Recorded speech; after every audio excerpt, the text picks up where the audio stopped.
À l'origine du projet, il y a des élus et il y a des habitants qui voulaient, je dirais, un autre mode de consommation. C'est un petit peu une philosophie de vie aussi. C'est un volet écologiste, bien évidemment, mais c'est plus que ça. C'est de la convivialité, c'est consommer et se rencontrer. Absolument rien. Non, non.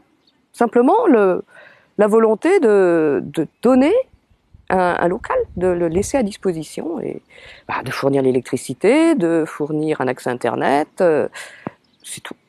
La mairie ne subventionne pas cette association, elle ne fait qu'avoir passé des contrats, enfin du moins une convention, pour le terrain et le bâtiment, mais il n'y a aucune subvention financière accordée à l'association.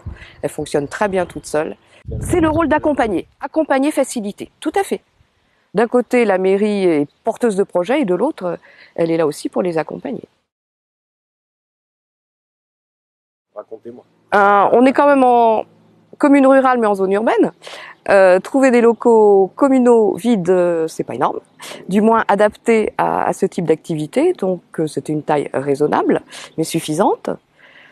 C'était une évidence. C'était une évidence. C'était en cœur de village parce que ça, je dirais, c'est aussi important.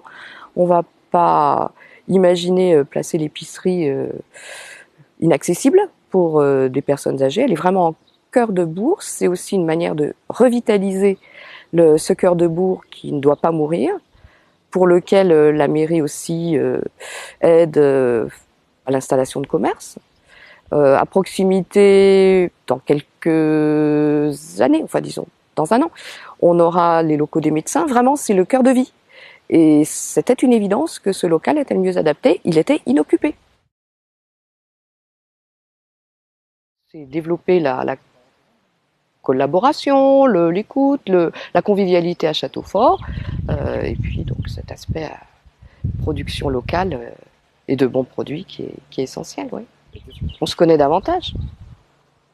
Dans l'Épi, j'ai retrouvé un voisin avec lequel j'ai charrié de la paille, du fumier pour préparer les planches l'année dernière. Bon, ben voilà, ça crée des liens quand même. Sans qu'on soit des précurseurs en la matière, je crois que les gens ont besoin du vivre ensemble, ont besoin de développer cette écoute et cette collaboration, et c'est une manière de le faire ici, tout à fait. Juste un exemple. Lors de l'Assemblée générale de fin d'année, nous étions plus d'une centaine de personnes. Dans une commune de 1500 habitants, aucune association, quelle qu'elle soit, ne fait un tel chiffre, entre guillemets.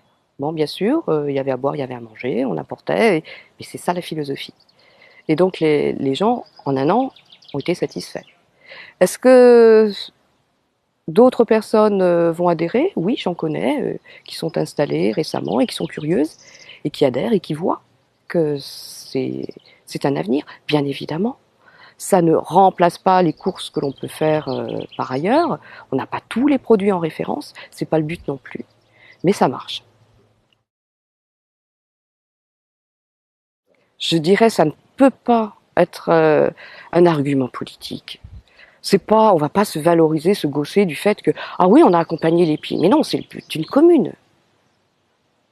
Si le maire voulait se représenter pour un nouveau mandat, mais non, il ne l'utiliserait pas. Simplement, ça fait partie de la philosophie de, je dirais, de l'essentiel, de la majorité des habitants, bien sûr.